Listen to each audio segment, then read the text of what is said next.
Hello there guys, what is going on? Son of Chelsea back here again for my rational perspective on Aston Villa 1, Chelsea 2. The game has just finished and it was silly of us to expect this game was going to be comfortable and Chelsea were just going to go out there, play some nice football and just get a comfortable win to ease us back into the Premier League. Of course, under Frank Lampard and being typical Chelsea, it was going to be stressful, wasn't it? And a lot to dissect in that game. The main talking point for me is Christian Pulisic. For me, Chelsea's man of the match.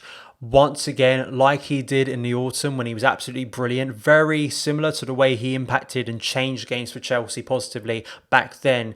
It was the same thing today. Pulisic coming off the bench, changing the game, scoring the equaliser and then setting up the winner for Olivier Giroud. He was absolutely brilliant and I think this is another massive day for Christian Pulisic. I think a lot of people have probably forgotten the talent we have here with Pulisic. Many people talking about, will Pulisic get actual game time under Frank Lampard, especially with Timo Werner coming in, Hakim Ziyech. I think that's a massive day for Pulisic, what he did out there today. Let's go into, because there's as well some negatives, of course, to talk about too. Let's talk about the team. I was very shocked with the team. I was on Nini, Blue Lions TV. He did a preview. I was on that and we reacted to it live. I was surprised by the back two, Rudiger, Christensen. I was surprised that Loftus-CHEEK was starting as well. That was a big thing. That's probably the biggest takeaway. Of course, I didn't predict he was going to start. I thought Frank would have him off the bench. Starting in a wide left role, which I have to be honest, I don't think worked. I think there was a lot of excitement before that maybe Ruben and Mount could sort of interchange positions and that sort of three of Willian, Ruben and Mount would work well together. It didn't really. I'm going to be completely fair to Ruben here. I think you have to understand the biggest positive today is that Ruben Loftus-CHEEK is fit. He's back on the pitch. He's playing minutes again.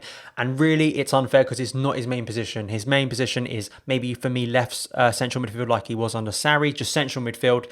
And he didn't play that this season. Of course, he came off for Christian Pulisic, the game changer, to come on. But the problem was in that first half, I thought we started very well what Lampard was demanding in his press conference. Go out there, be pacey, be energetic, go full throttle. That's what Chelsea did.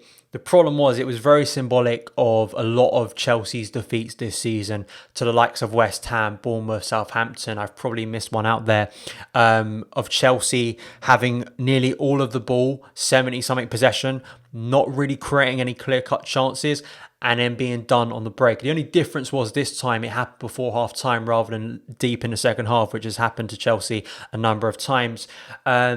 It was so frustrating, but it was so typical. I was a bit shocked of how surprised the commentators were at Chelsea conceding so sloppily because it was frustrating. I felt sorry for Kepa. He made a good save, a decent save, but once again, the lack of decisiveness at centre-back for Chelsea was a big problem today. And as much as I've got his name on the back of my shirt right now, Rudiger and Christensen, both of them, I think, had really poor occasions today. I think throughout the game, I think they were just not decisive. And to be fair, Chelsea could have been walking away from this game with just a point or maybe even less because there was a few times even when Chelsea claimed the lead later in the game when we're looking more confident and in control, we still were giving away opportunities. There was 3 headers from crosses into the box. That happened even before the goal. And I think Rudiger and Christensen just was not a good matchup today for me. It wasn't a good centre-back pairing. I'd rather have Rudiger maybe because that's my personal preference and Zuma, but I think Zuma definitely for me needs to come back in the team. Of course, it's going to be difficult for Frank because he needs to settle on a back two. But for me, this one just didn't work today. In terms of going forward, I think before Pulisic came on, I thought Mason Mount looked brilliant. I thought we had a really good game today. He was really causing Villa a lot of problems, cutting in from the right and looked like he was going to create something for Chelsea. But unfortunately, that happened just before Villa's goal. And my worry was in that second half was that Chelsea were doing a lot of the things I've seen them do in defeats, in bad games this season.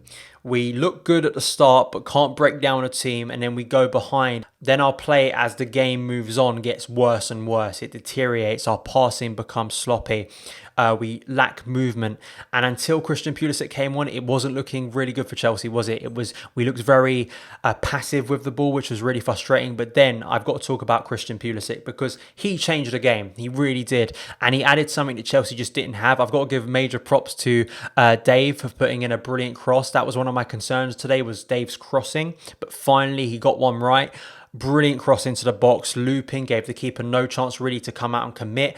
And it got to the back post where Christian Pulisic was lurking to put it in the back of the net. 1-1, and that's where the game changed. And Pulisic, for me, very much reminiscent of what he was doing earlier in the season. The anticipation for goals. This is one of the things I was talking about, why I wanted Pulisic back and was so excited to see him back on the pitch for Chelsea, is that eye for a goal that he has in the box when there's a loose ball. He's done it several times this season. It's a quality he has. It's a rare quality within this Chelsea side that lacks goals, and I think it's something that's going to have to be relied on in the remaining games if Chelsea want to get Champions League football, and it was proven today.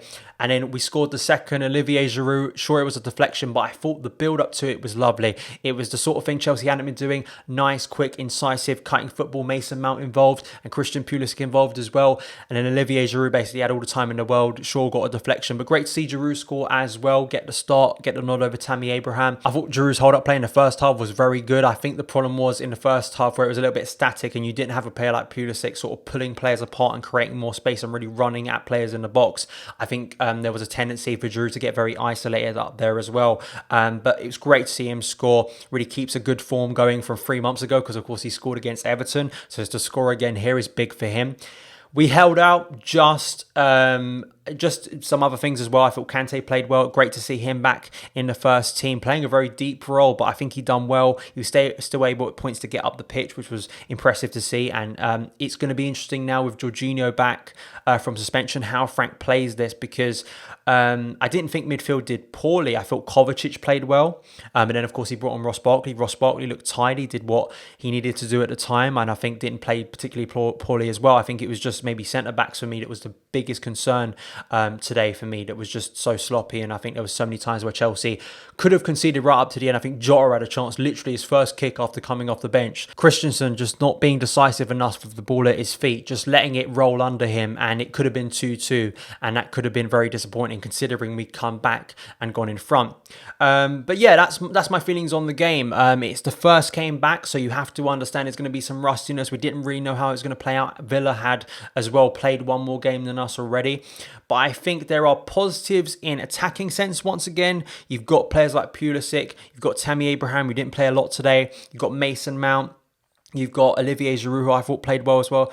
N'Golo Kante in the centre of the park. How is Ruben Loftus-Cheek going to fit in central midfield? I think there's a lot of more exciting questions going forward. My concern is, and I'm sure it's been the concern of nearly all Chelsea fans this season, is our decisiveness at the back. We still lack it, and it's going to be a big problem. And considering we've got Manchester City, who looked brilliant the other night against Arsenal, it's a concern, and it's going to be something that Frank Lampard has to cope with at least till the end of this season, because once again, there still isn't finding that right combination that's going to make Chelsea look secure at the back. You can't have 70-something possession, really be dominating the game, and just allow after one chance go and concede. That's been something that Chelsea have done too often this season and needs to be rectified if Chelsea want to improve next season. But those are my thoughts. Please let me know yours in the comments below. Thank you so much for taking the time to watch this video. If you did enjoy it, hit that subscribe button and a notification bell so you never miss an upload. Follow me on Twitter @SonOfChelsea, and I'll see you again.